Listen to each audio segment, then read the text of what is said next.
In the summer of 1986, a red Pontiac Sunbird rolled out of Tallahassee, Florida, heading southbound on I-75. Inside were two friends, college seniors, who had just graduated and wanted one last adventure before life turned serious. They had no firm plans, just the open road, a cooler full of soda, and a second-hand camcorder bought the week before. They called it the forever trip. They would never be seen again. Their last recorded location was a gas station outside a forgotten town near the Okeechobee Basin. Grainy footage shows them laughing at a cracked vending machine, heat waves rippling through the frame. The timestamp reads June 12th, 1986. And then nothing. No credit card activity, no calls home, no bodies, no car. Just a sharp stop in the data, like someone hit pause on their lives. Authorities assumed they got lost in the swamp. Locals whispered about the old bridge and the woods that swallowed people. Over time, the case faded, cold, buried. But in 2024, a construction crew digging to reroute part of the cracked and sunken bridge unearthed something sealed deep in the limestone clay. A red Pontiac. Windows cracked from pressure. Rusted, but unmistakable. The car had been beneath their feet for nearly 4 decades. Inside, the seats were mold-covered. The glove box was rotted open. And on the passenger seat, beneath layers of grime, was a VHS tape, its label smeared, unmarked. The team halted work immediately. Police arrived, then federal agents. The tape was handed off, examined, transferred to digital. What it revealed was never made public in full, but pieces of fragments have since leaked because someone copied it.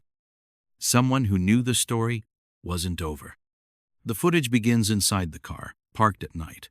Rain pelts the windshield.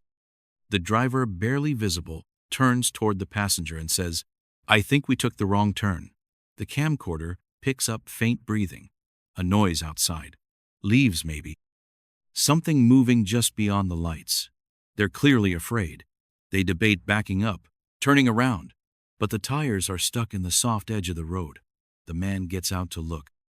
That's when the frame shakes, like something slammed against the window, then black, for several minutes, then silence, but static noise continues. Through the distortion, the timestamp flickers, shifting between June 12th and a date that doesn't make sense. April 4th, 1993.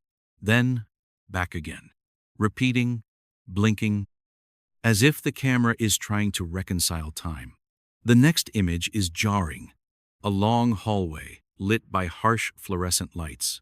The man is walking, alone, calling out. His voice echoes. He's holding the camcorder now. There are rooms on either side, numbers on the doors, all closed. One door is slightly ajar. He opens it. Inside is a small cot, a desk, and a red balloon tied to the chair. He turns back. The hallway is gone. It's just a white wall. The tape cuts to black again. When it resumes, it's outside daylight. A field, tall grass swaying. The woman is there. She looks directly into the lens. "This isn't the road," she says. "We didn't go south, we went under." She reaches out, and the footage ends. In 2024, after the tape was surfaced, the lead investigator assigned was someone with an odd connection to the case. Her uncle had worked the original Disappearance in 1986. He died 10 years ago in a car accident, but his personal journals remained. Tucked into the back of one notebook was a hand-drawn map of the Okeechobee Basin area with red circles and notes. Phantom turnoff? No paper records post 1962. Empty mile marker 197? The new investigator, Elena, began cross-referencing the locations with GIS data. What she found was strange. Several of the markers, her uncle noted, didn't match any official roadways or survey lines. They were just blank space. Or worse, marked decommissioned unauthorized. One circled area corresponded with the construction site. She went there herself, at night, parked just past the floodlight barriers. The air was thick. Still, not a sound. She followed her uncle's notes to the tree line, and there, nestled behind a fallen oak, was a small trail, overgrown but unmistakable. It hadn't been cut by animals. It had been used by people. She walked it for half a mile. Then she saw the clearing. In the clearing, the trees bent inward like ribs, casting warped shadows across the patchy grass and broken concrete beneath her feet. Something about the space felt wrong, not just abandoned but deliberately erased. There was no graffiti, no signs of animals nesting, not even moss overtaking the edges, just stillness, as if time had pressed pause here long ago. The cinder block structure sat squatting in the middle, its roof partially caved in. One wall collapsed inward like a gaping wound. Rebar twisted from the jagged corners, rusted into violent shapes. Elena stepped forward, each crunch of debris beneath her boot loud in the vacuum of silence. The door hung crooked on a single hinge, but she pushed it anyway, revealing a narrow room that smelled like wet dirt and copper. The flashlight beam caught the glint of something half buried in the floor. She knelt, brushed the soil aside, and pulled up a rusted metal box. The latch was swollen shut, but with effort, she pried it open.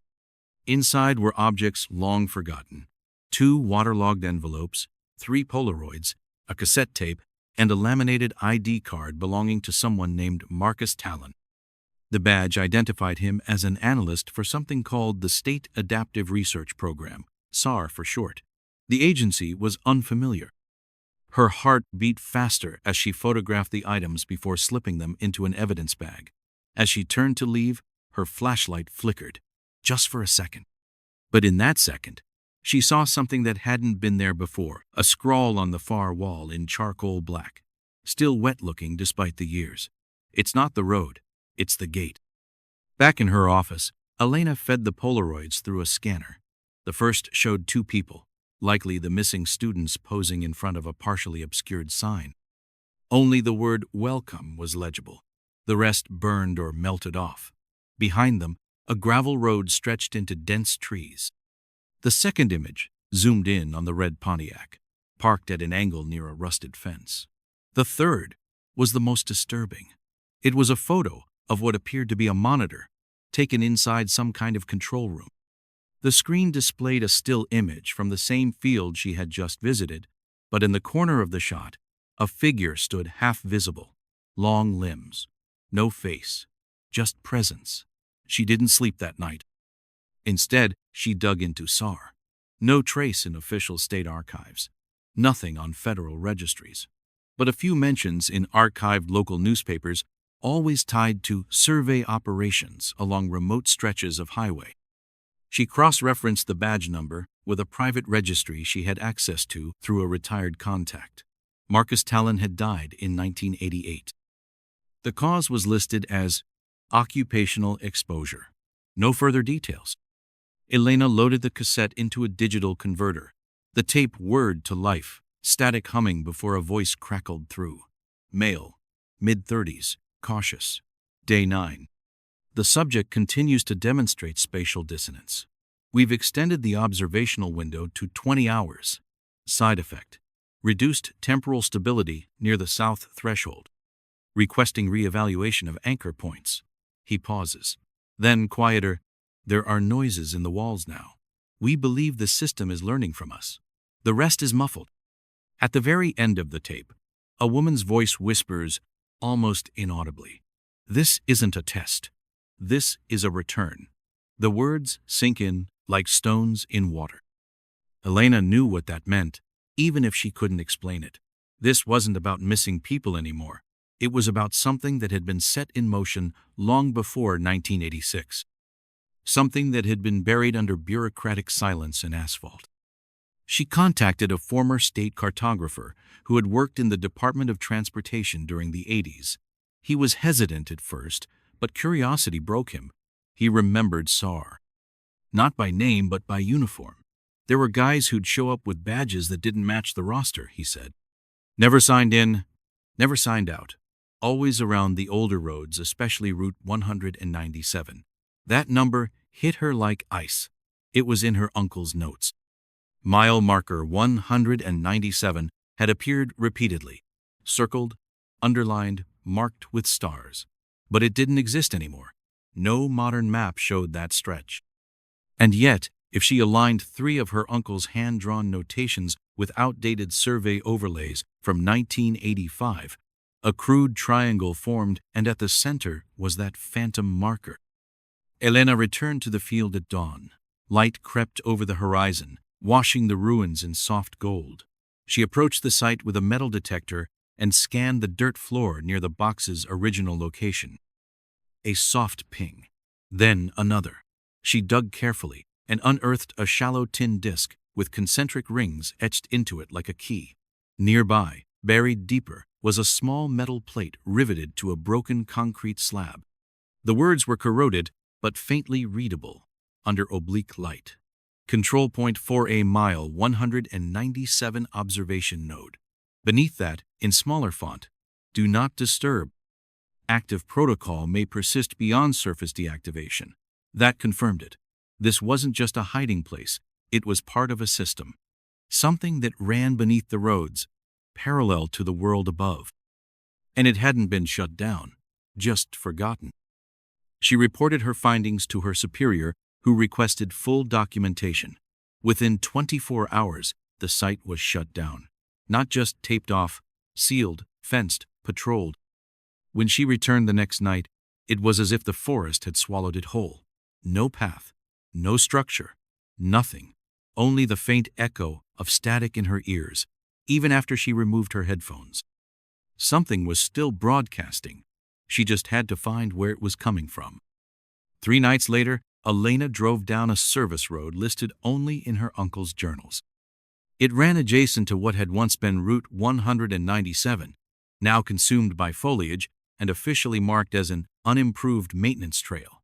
She passed rusted-out telephone poles, their cables long severed, and continued until the GPS flickered, lost signal, then reset her coordinates to a town nearly 50 miles away.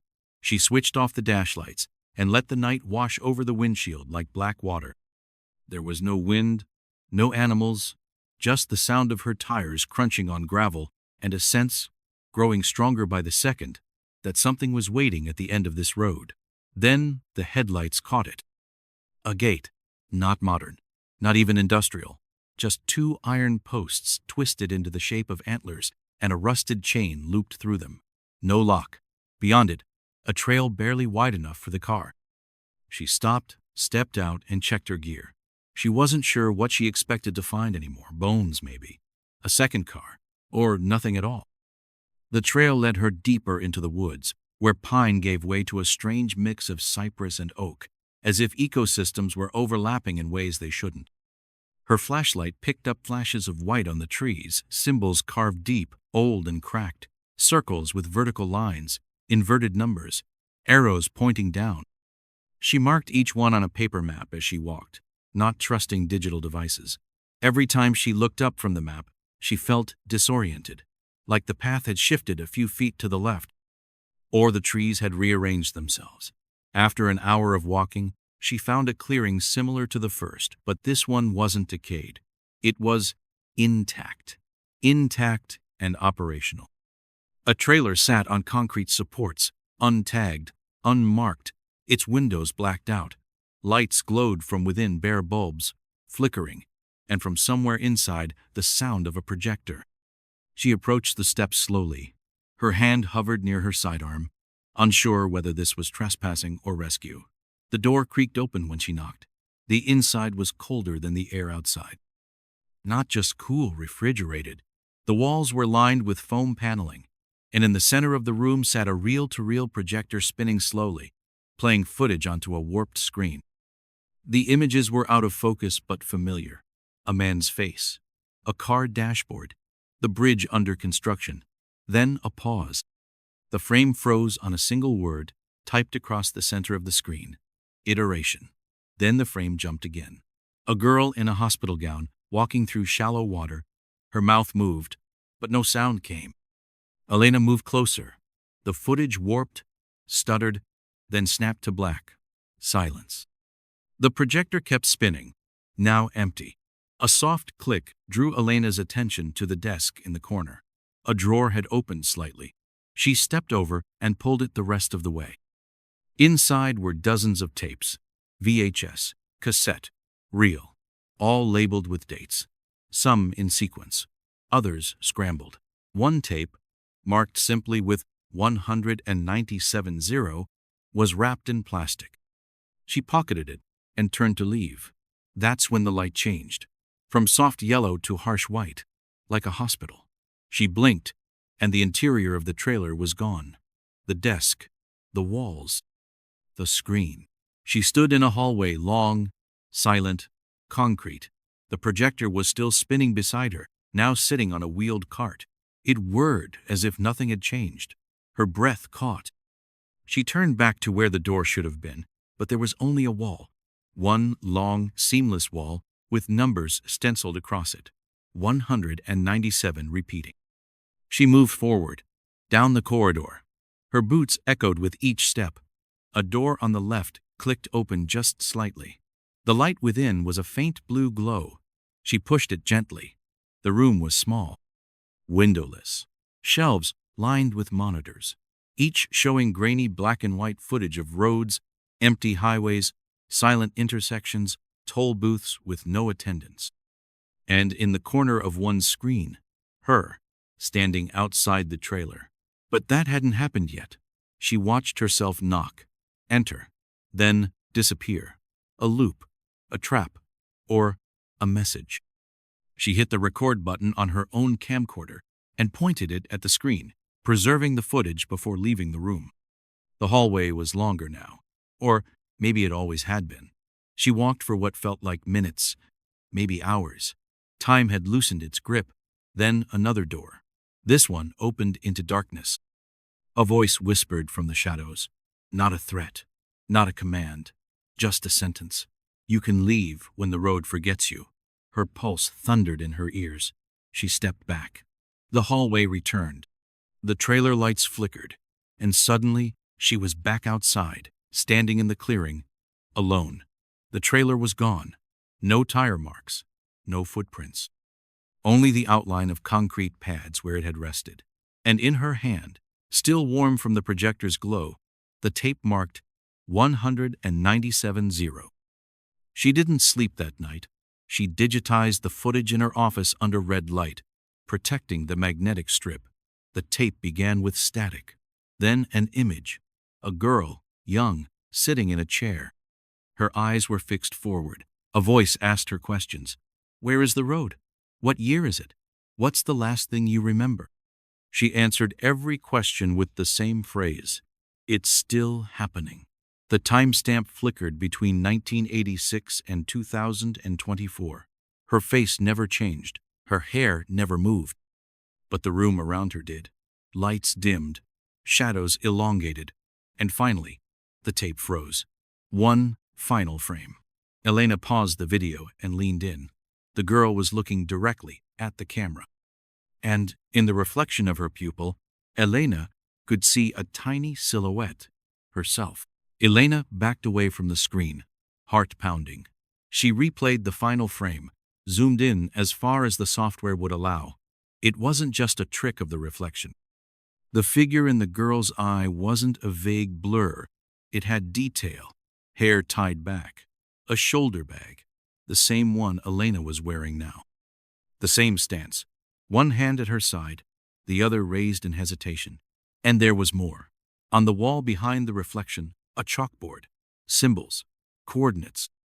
The same symbols she'd seen etched into the trees. This wasn't a recording of the past. It wasn't surveillance. It was something else, something responsive. She checked the metadata. The video file had updated itself. Size increased by 4 megabytes. No edits, no corruption. But something had been added, or reacted. She locked the file in an encrypted partition and left her office just as the sun rose over the eastern pines. She didn't tell anyone where she was going this time. Not her supervisor, not her partner, not the department. Whatever this was, it was no longer a case. It was a message, and it was personal. She drove for hours, stopping only once for gas, eyes fixed on the paper map she'd marked and remarked a dozen times now.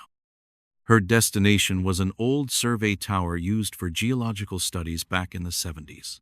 Abandoned, but still standing. Her uncle had circled it twice in red ink. A note next to it read, "They don't go this far up. Too high." Whatever they were, Elena intended to find out. The road narrowed into gravel, then into dirt. Eventually, she left the car behind and hiked the rest of the way.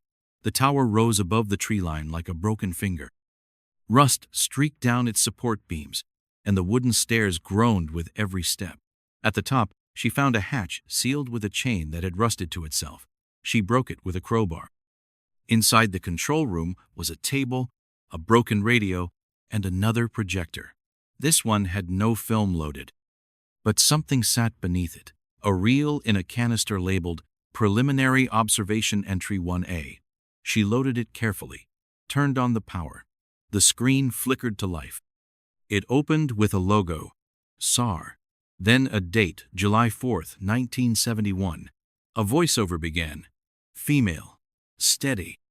Today marks the first full cycle of environmental feedback testing using Route 197 as the staging ground.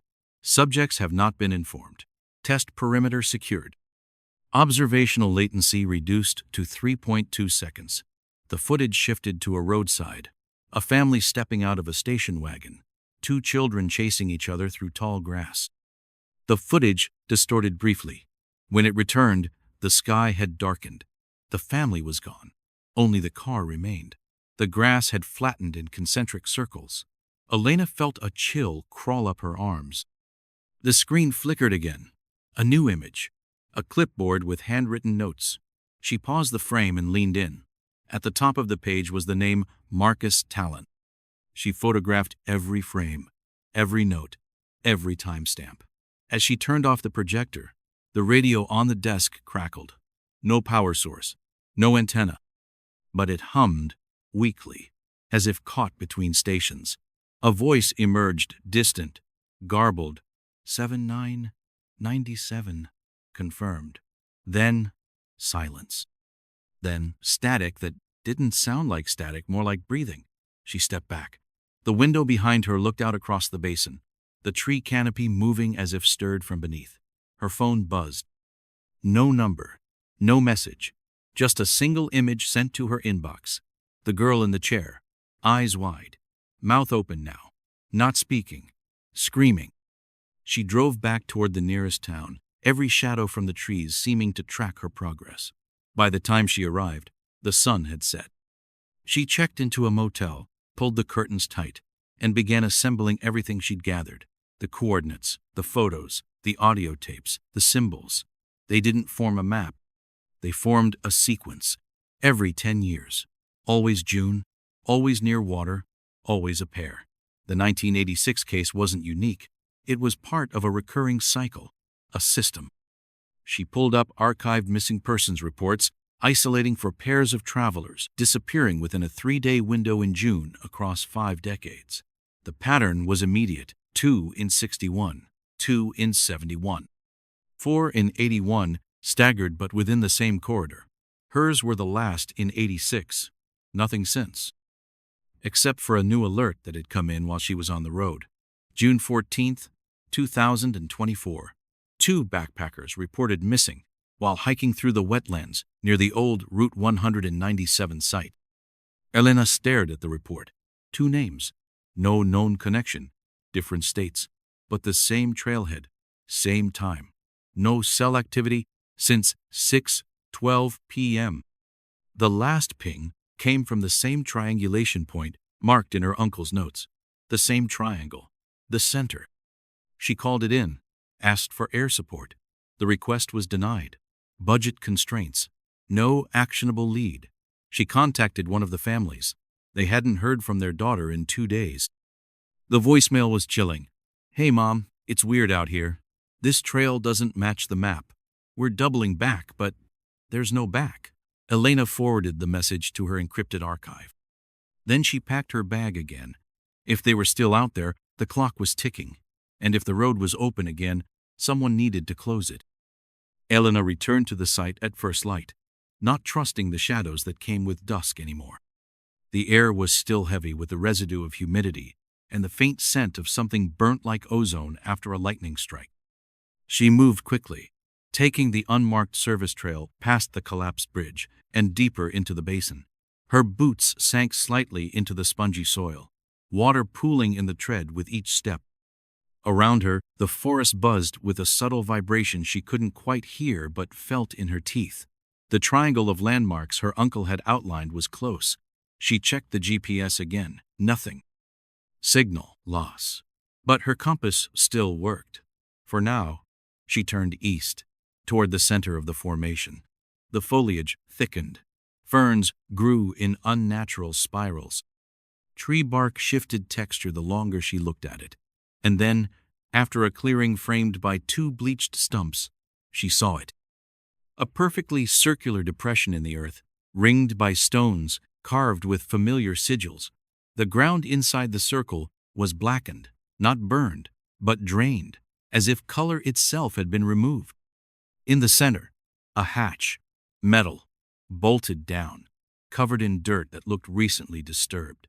She brushed the surface with her gloves. A faint hum vibrated through the metal into her bones. She pressed her ear to the hatch. Nothing. Then, a sound like a single breath. Not human, not mechanical, just one exhale of something old and waiting. She didn't try to open it. Not yet.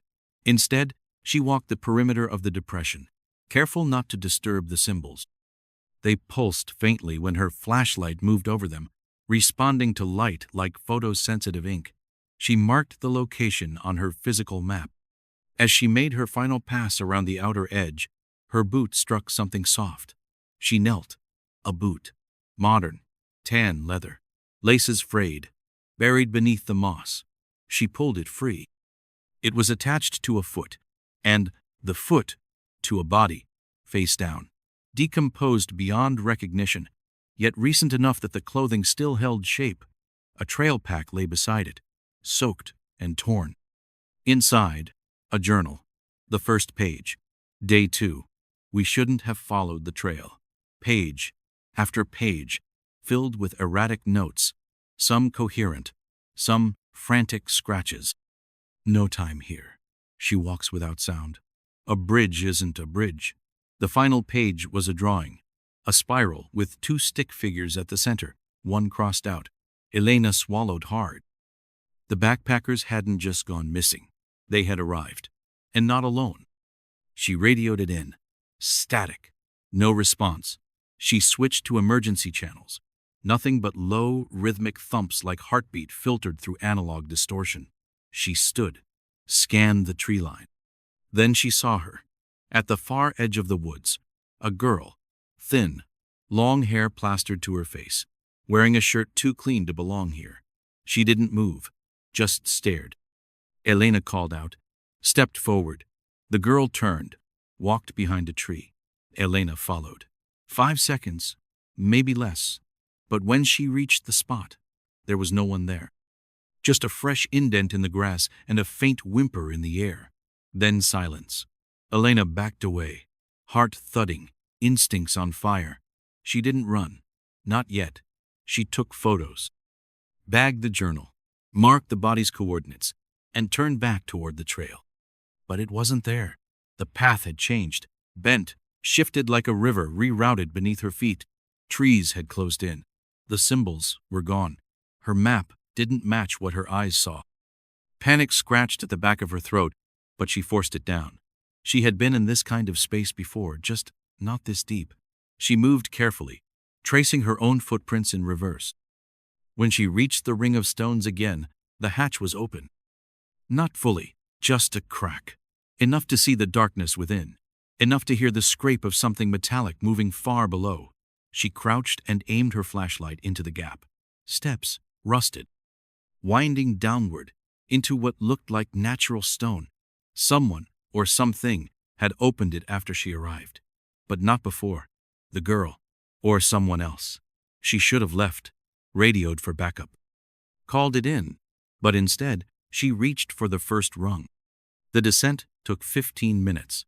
The air thickened as she went, growing cooler with each step. The walls changed from metal to stone to something smoother like carved obsidian. She reached the bottom. A long corridor stretched ahead, lined with lights that flickered on without touch, soft, yellow, humming with energy. The hallway curved slowly left, with no doors, no markings, just smooth, endless bend. She walked. Time stretched. Her breath fogged slightly in the cold. Her steps echoed then didn't, as if the air itself was choosing which sounds to keep. She rounded the final curve and entered a vast chamber, circular, domed ceiling lost in shadow. Screens lined the walls, hundreds of them, playing footage from roads all over the country. Empty intersections, parking lots, gas stations, and always in the lower corner a small figure, watching. Then she saw herself again, on one screen, standing at the hatch. Then, descending. Then, this moment. The screen showed her looking up. She turned her head toward the camera and watched herself mirror the motion, real time. She was inside the system now, not observing, not investigating, being watched, catalogued. A voice spoke, calm, familiar, her own.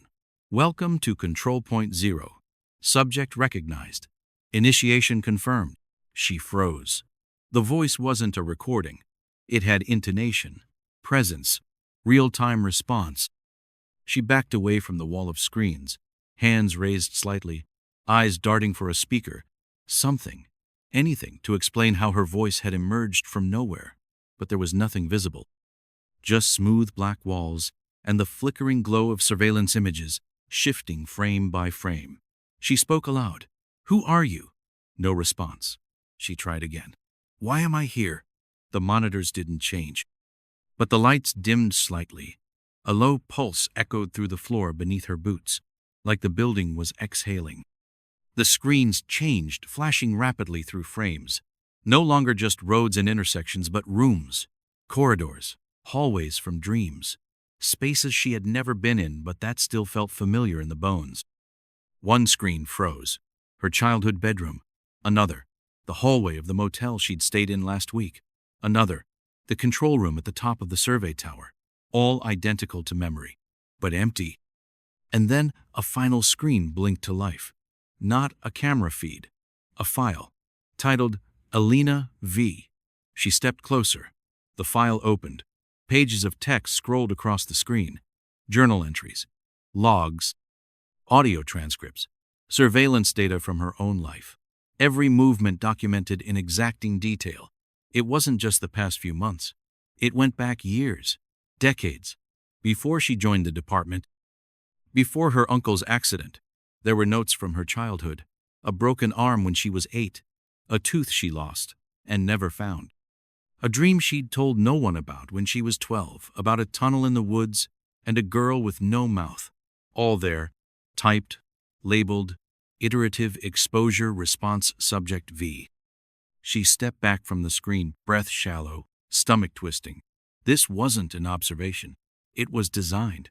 She wasn't the one watching the road. She was on it. The experiment had never ended, because she had never left it. Every person involved, the missing travelers, the vanished town, her uncle, none of them were random. They were data points, repeats, cycles, test runs. The road didn't lead anywhere. It circled. It fed. The air changed. Warmer now. The scent of ozone returned. She turned toward the hallway she came from, and it was gone. Replaced by another screen. This one showed the hatch from above. Still open, still untouched. But she wasn't there anymore. Her reflection was absent. She ran. Not toward any visible exit. There was none, but toward motion. The screen to her right flickered with something moving inside a room. A sliver of light behind a seam. She pressed her hand to the wall, felt the texture shift, softened, became pliable. She pushed. The wall gave way into another corridor, dimly lit by vertical strips embedded in the floor. The hum of energy increased. Somewhere behind her, a new sound. Wet footsteps. Bare. Pacing. Measured. She didn't look back. She ran until the hallway narrowed and opened again into another room. This one was different. Not mechanical. Organic. like stepping into the inside of a lung. The walls pulsed slightly, a heartbeat, faint but present. In the center was a single chair facing a mirror. On the chair, her bag. The same bag she had lost hours ago, miles away, left on the forest floor before entering the hatch. She reached for it cautiously. Inside, everything was intact. The journal, the map, her badge. But on top of it all, something new. A photograph. Old, yellowing. Two girls standing in front of a house with blue shutters. One of them was Elena, age 9. The other, unfamiliar, same age, holding her hand. On the back of the photo, a date, June 12th, 1996. And the words, iteration successful, memory suppressed. She dropped the photo, backed away. The mirror in front of the chair flickered, like a screen. Her own reflection blinked, then stepped forward, moved differently, tilted its head when she didn't. It smiled. She didn't. The smile held too long. Then it opened its mouth and said, "You've come far, but the road doesn't end. Not here." Elena stared, frozen. The reflection continued. "You remember her now, don't you?" Behind the glass, a shape emerged. The other girl, holding Elena's hand again, but older, taller, wearing the same shirt as the figure in the woods, the clean one, the one that didn't belong. The lights behind her flickered. Something was coming. Her reflection stepped closer to the glass until only its lips were visible. The road remembers everyone eventually. The mirror fractured. Spiderweb cracks bloomed across the surface, spreading with each second. Elena ran again, through the membrane of the organic room and back into corridors that no longer obeyed geometry. Stairs that went sideways. Doors that opened into themselves. She passed a window showing daylight, but when she broke it with her elbow and looked through, she saw stars in deep space. No up, no down, no road. And then, a door. Real, wooden, with chipped green paint and a brass handle. Her childhood bedroom door. The same sticker of a rocket ship on the bottom corner. She opened it and stepped through. Light, blinding, wind, trees. She was back, lying on the ground next to the hatch, now sealed again. The woods, quiet. A single bird overhead. No sound of engines. No trailer. No figure. But the photograph was still in her hand. The world was wrong in its normality. Too quiet. Too still. As if everything around her had paused while she was away. And now, unsure of what came next, was waiting for a cue to continue. Elena sat upright slowly, every muscle stiff, like her body had aged while her mind was still catching up. The hatch behind her looked ancient now, more rusted, sealed tight by vines that had not been there before. She reached out and touched it. It was warm, pulsing slightly, like the stone still remembered her. She pocketed the photograph, still creased in her palm, and stood. The forest around her was the same, but it wasn't. The trail markers had vanished. The carved symbols on trees were gone. There were no boot prints in the soil, hers or anyone else's. Not even her vehicle was where she had left it. The clearing, the stumps, the path, it was all still here, but also subtly different. It was as if the world had been reset, but she had not. She hiked for what felt like an hour, but time had become a blurred suggestion. When she reached the nearest road, it wasn't gravel anymore. It was paved, freshly laid. No cracks, no moss. She flagged down a car, an old pickup, driver, suspicious but cooperative enough to take her to a sheriff's office in a nearby town. The sign at the edge of the road read, "Welcome to Atlanta," a name she'd never seen on any map, yet she knew it instantly. It had been the burned-out sign in one of the Polaroids. She asked the deputy on duty what county they were in. He laughed. "We get that question a lot. Kinda in between districts. Technically Hendry County, but most of our records go through Glades." Elena stared at him. Those were the same counties from her uncle's scribbled triangle. She requested access to the phone, called her office. The line rang, then disconnected. She tried again. Same result. She asked the deputy to try. He reached the station but was told there was no record of an investigator Varela ever being assigned to her department. Her badge number didn't match anything in the system. She checked her reflection in the window of the sheriff's cruiser outside. Her face was the same, but she looked more tired, more hollow behind the eyes. She opened her bag and pulled out the evidence log she'd been keeping. The photos, the map, the journal, all intact, all still hers, except the journal entries had changed. The handwriting was no longer hers. It was her uncle's.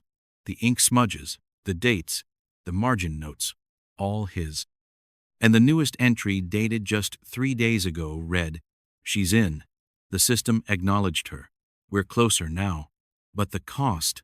There was no signature, just a symbol, the spiral. Elena borrowed the deputy's computer, searched for Route 197. No results, not even in archive roadmaps. She cross-referenced with survey databases. Nothing. But when she searched for the name Marcus Talon, something appeared. A PDF scan of an old SAR document, embedded in a journal article about lost infrastructure projects. The article was only a paragraph long. It claimed that SAR was a short-lived program under the Florida Department of Internal Logistics, a fabricated name for a real defunct office tasked with researching temporal anomalies in rural grid layouts. The author had footnoted one, quote, "The road doesn't take you. It remembers you." Elena clicked the name of the author. It was her own, Elena Varela, dated 2019. She didn't remember writing it, didn't remember ever contributing to any journal, but the byline listed her credentials, her bio, her old office. When she clicked her name, the site went blank, just white space, and the sentence, "Observer recaptured. Archive cycle will resume." She slammed the laptop shut. Her pulse spiked. The deputy noticed, asked if she was okay. She said yes, thanked him, walked out into the parking lot, and leaned against a street lamp, trying to breathe. Then her phone vibrated. It had service again. One notification, a voicemail. Unknown number. She played it. Her own voice, distorted by static. "Don't trust the exit. It loops. Follow the sound, not the path." Then silence. She played it again. The same. Identical. Her own voice. Same intonation. Same cadence. But she had never recorded it. The sun began to set. She had two choices. Stay in Olanta, a town that shouldn't exist, in a time that felt warped, or return to the road. But the hatch was sealed. Her maps erased. The symbols gone. She needed a new entry point. If the system remembered her, maybe it would leave another door open. She remembered the family from the 1971 footage. A picnic. A field. The spiral.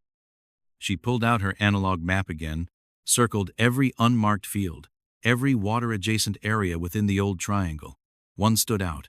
A recreation area decommissioned in 1990 after multiple drownings. Closed to the public. No trails. No signs. Just a dried-up marsh near the base of an old Firewatch ridge. That would be her next step. She took a bus part of the way, walked the rest. The trees were denser here, older, oak twisted with roots like hands buried just beneath the earth. The water was shallow, ankle-deep, and cold. At the center of the marsh was an object, a rusted swing set, unmoved, immobile. The chains groaned as the wind picked up, and beyond it, a shape, not a person, a structure. Low to the ground, concrete, like a bunker. The door wasn't locked, just heavy. She pushed it open. A hallway descended, dimly lit by a soft red glow that came from no visible source. The air was warm, the sound of a projector distant, steady. She stepped inside, and the door shut behind her. The sound of the door sealing behind her echoed like a final punctuation mark, full of intent. Elena didn't turn around. She didn't knock or scream or test if it would open again. She'd done that before. In other corridors, other loops. The only way now was forward. The hallway sloped gently downward, the walls tight, the ceiling too low for comfort. Her footsteps were muffled, like the concrete had absorbed all sound before it reached the air. The red glow ahead pulsed slowly, like a warning light without a siren. Each step forward carried weight, not just in her body, but somewhere deeper, in her memory, in her sense of presence. Like the farther she went, the more the version of herself that existed above would thin out and vanish. The hallway opened suddenly into a chamber that did not match the geography above. It was too wide, too high, a dome that shouldn't fit beneath a marsh. And in its center stood a large device, silent, inert. It looked like a projector fused with a telescope, aimed not upward, but downward into the ground. The floor around it was covered in glass panels, some cracked, others stained with a residue like dried ink. Beneath the glass wires, tubes, motion, something mechanical pulsed, faintly. She stepped forward, flashlight off now. The red glow had softened, almost like candlelight. The glass beneath her boots was warm, and then the device powered on. A sound rose, not a hum, but a tone, pure, high, unsettling in its perfection. The projector lit up, not toward a screen, but into the room itself, and in the light, images. Not on surfaces, but suspended in air. A sequence of moments. A timeline without anchors. A child walking into a road. A bridge collapsing. A deer frozen in headlights. A girl in a chair. A woman in a corridor. And always, always the spiral. It floated, drifted, bent across dimensions. Not a symbol of madness or chaos, but of design. Recurrence. Systematic error made holy. The tone changed. Lower now. Resonant. The image shifted to a face of hers. But not quite. Subtle differences. The set of the jaw. The look in the eyes. This, Elena, had seen more. Lost more. A version from further along the spiral. The echo said one word, lips moving in sync with the voice that filled the chamber. Almost. Then the image blinked out. The machine powered down. Silence returned like a closing door. She stood still, every nerve lit up, every instinct screaming that she was closer than ever, but to what? She didn't know. The air shifted behind her. A door opened. No handle, no sound, just open. She turned toward it and walked through without hesitation. The corridor it revealed was smooth, white, humming with unseen energy. This one had walls that shimmered faintly, like fabric stretched too tight across a hidden framework. She passed rooms without entrances, just windows, each one a scene. A boy sitting in an empty diner. A woman brushing her hair in a mirror that reflected a different room. An office with blinking monitors and no operators. These weren't recordings. They were still, staged, preserved, or waiting. She stopped at one, her own office. Everything exactly as it had been the night she digitized the VHS. Even the coffee mug. Even the file name on her desktop. She leaned in close to the glass. Inside the room, her own reflection stared back, but this version didn't move when she did. It blinked, stood, walked to the window, and spoke. The glass vibrated with the sound. You can't close what was never open. The reflection raised its hand, placed it against the other side of the glass. Elena hesitated, then mirrored the gesture. Their palms aligned perfectly, but she felt no warmth, just static. Then the lights in the corridor went dark, except for a single beam down the hall. She followed it. It led to another door, smaller, wood again, painted blue, with the word observation engraved above it. A brass plate below read, Elena Varela, subject 5. She opened the door. Inside was a room identical to the one on the VHS. The girl in the chair, the table, the static screen. But now the girl looked older, or not a girl at all. A woman, still, watching. And when Elena stepped inside, the figure lifted her head. I waited, she said. I thought you would come sooner. Elena froze. The woman stood, her features clearer now. Familiar. Too familiar. She was Elena. Older. A decade, maybe 2. Different scars. Same eyes. You left me here, the older version said, not accusing, just stating. You were meant to observe, but you forgot. Elena took a step forward. "What is this place?" she asked. The older version smiled gently. "A seam. A scar. The place where memory folds back on itself. And they built a system around it, called it research.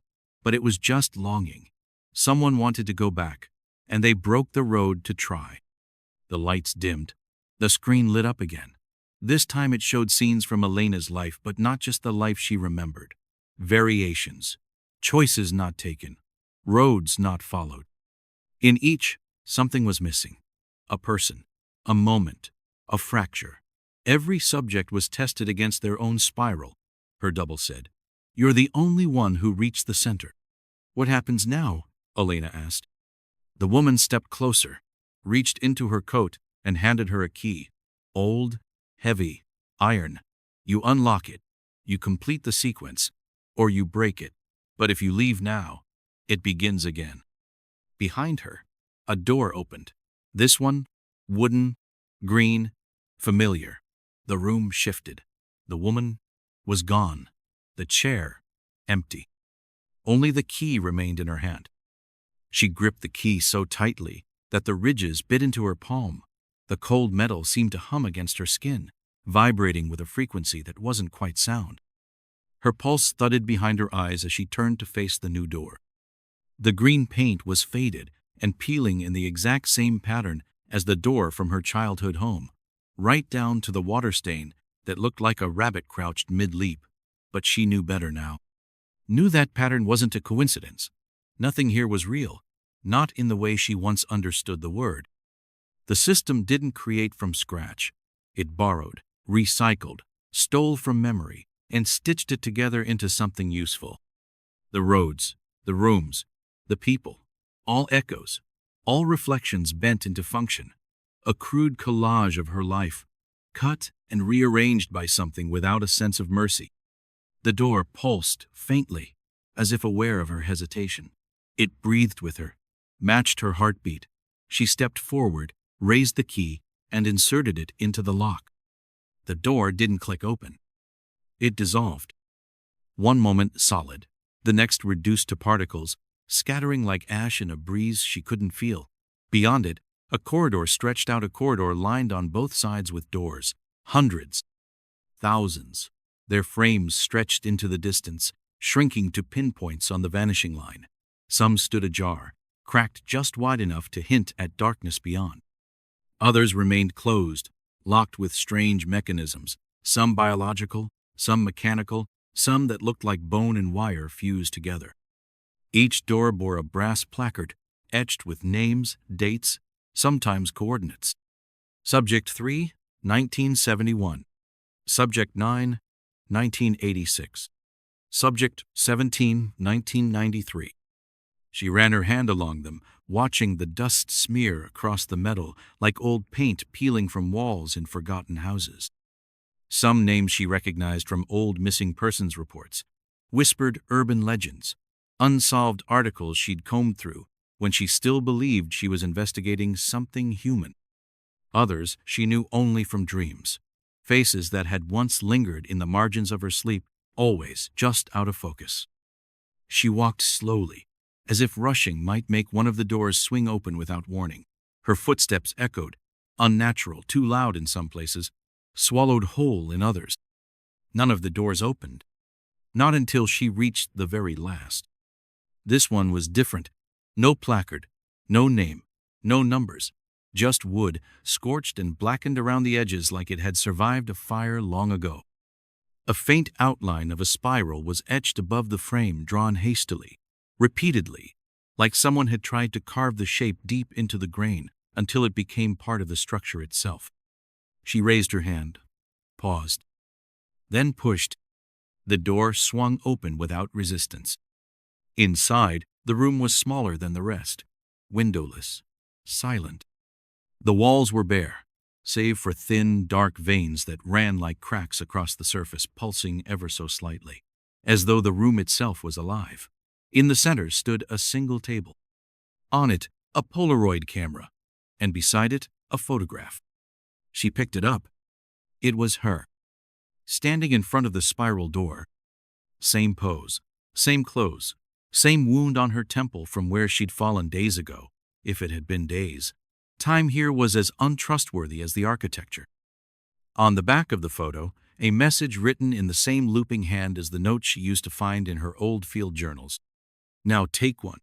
She reached for the camera with trembling fingers and lifted it to eye level. It was warm, too warm, like it had just been used.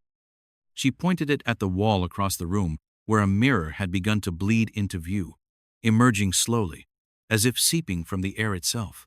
Fog cleared, the surface solidified. In the reflection, she saw the other Elena again. The older one, watching, no longer smiling. She pressed the shutter. The flash swallowed the room in white. When it faded, she was no longer holding the camera. Her hands were empty. The photo she held had changed. Now it showed the room as it was, but empty. The table, gone. The mirror, gone. And her? Not in the picture.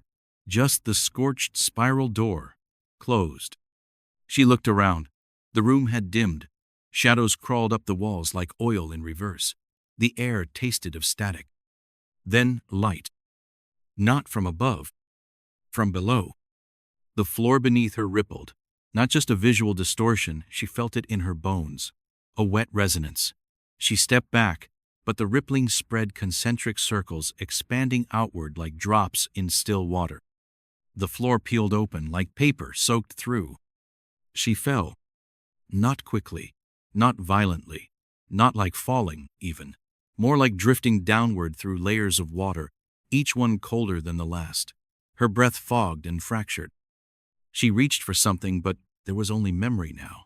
Images passed her on the descent, wrapped in static and soft distortion. Her first bicycle. Her mother's voice reading bedtime stories. Her uncle's laugh. The moment she opened the hatch. The field. The projector. The VHS. The chair. Over and over. Again and again. Until they bled into each other like watercolor in the rain. Then sudden stillness. She was standing on a road. The road, endless in both directions. The yellow lines bright against perfect asphalt. The air was still. No wind, no sound. Just warmth underfoot, the kind that came not from the sun, but from something buried beneath the surface. She turned, looked behind her. Nothing. A head, movement. Two figures, far off, walking toward her. Their outlines wavered slightly, like reflections on a hot day. As they drew closer, details sharpened.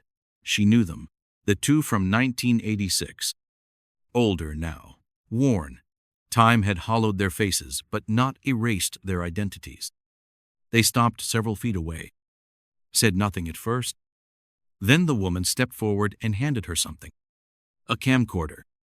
Not broken, not rusted, not even dusty, just waiting. The man spoke. His voice was soft, unsteady. First words she'd heard in hours, days, years. You made it further than we did. The woman nodded. But now you choose. Elena's voice cracked. Choose what? The woman's eyes didn't waver. End the road, she said, or become it. They turned and walked past her, heading in the opposite direction into the horizon that had once been behind. The camcorder hummed in her hands. She pressed play. It showed a road, this road, her standing exactly where she was now, filmed from somewhere above, as if by something floating just out of reach. The screen blinked. A timer began to count down. Share. Joe. Bah. She looked up. The sky had changed. No longer black, but a bruised violet. Stars flickered like dying filaments. A low sound rose in the distance, something between wind and a voice. Something ancient. Sue? She reached into her coat. Her fingers closed around the key again. It pulsed in rhythm with the countdown. A second heartbeat. R. E. The screen went black. The screen remained black, but the camcorder was still on. Elena felt its weight in her hands, humming softly, like a heart trapped in plastic. It vibrated not just in her palms, but somewhere deeper beneath the skin, in the bones. She waited for movement, sound, a signal, but nothing came. No flicker, no blink. The world had gone still, not like death, but like breath, held at its very peak. The countdown hadn't ended something, it had opened it. A crack in the loop. A moment without repetition. A space between one breath and the next. She looked around. The road was still there, stretching forward, backward, beyond the vanishing point like a taut wire strung across eternity. But she was alone again. The couple had faded, their presence unraveling like mist. The sky overhead shimmered like static filmed through water, roiling with quiet tension. And slowly, beneath the silence, the hum of the camcorder shifted. It became a voice. Her voice. "You made it to the echo," it said. "Now, what will you leave behind?" Not a question, a condition. She pressed record. No lens flipped, no image displayed, just sound, breathing, a heartbeat. Then footsteps, hers one by one, impossibly loud in the hush. The camcorder was documenting her now, not passively, not as a witness, actively, as if it needed her choices to complete something. Not data, not memory, meaning. She looked down the road again, far ahead, the faintest shimmer. A doorframe, freestanding, no wall, no hinges, just the outline of a way out or a way deeper in. It seemed to pulse with potential. She began walking. The key in her pocket felt heavier with each step, its weight shifting unnaturally, like it wanted to stay behind. It had done its work, opened what it was meant to open. It didn't belong where she was going. She reached the doorframe. Beyond it was light, but not white. It was golden, soft, laced with a warmth she hadn't felt since before this began, since before the files and the spirals and the static, before the silence became suspicious and mirrors stopped showing only what was in front of them. It was the kind of light that came through a bedroom window when you were a child, and safe and certain the world made sense. The kind that smelled like laundry and old books and sun-warmed sheets. She stepped through it and fell again, but this time not into darkness, into silence. Not the absence of sound, but true silence, womb-like, infinite, the kind of silence that wrapped around her like hands, like a memory, like something waiting. When she opened her eyes, she was lying in a hospital bed. Fluorescent lights buzzed above her. A nurse stood nearby, startled mid-step. "You're awake," she said, voice taut with disbelief. Elena tried to speak. Her throat burned like she'd swallowed static. "You've been gone 5 days," the nurse said. "They found you collapsed on the highway. No ID, just this." She held up the camcorder. No damage, no rust, no signs it had ever been outside at all. The battery light still green, unwavering. Later, in the hospital's quiet hours, when the machines had gone still and the world had turned its face away, Elena reviewed the footage. Nothing. Just static. And then, at the very end, a single frame. A field, trees at dusk, a woman, her older self, standing beneath the spiral, mouth open, eyes closed, as if singing something no one could hear, as if trying to remember the shape of a name. She left the hospital that night, walked out with no coat, no discharge papers, drove north, then west, changed her name, destroyed the maps. But the roads didn't forget. They curved toward her again and again, like rivers searching for a coastline. A billboard here, a name in a rest stop brochure, a fragment of conversation in a diner, a familiar echo on the radio at midnight that made her pull over and listen, heart pounding, headlights ticking in the dark. Sometimes she thought she saw herself on the side of the road, watching, not moving, just present, a placeholder, a warning, a promise. She never stopped moving, never returned to the triangle. But she kept the camcorder. And every year on June 12th, she turns it on, just to see what it remembered. Because the system never ended. It only waited, curled beneath the surface of time, patient and precise. And somewhere beneath the asphalt, In the echoing rooms between memory and meaning, the road still watched. And it was always hungry for one more iteration.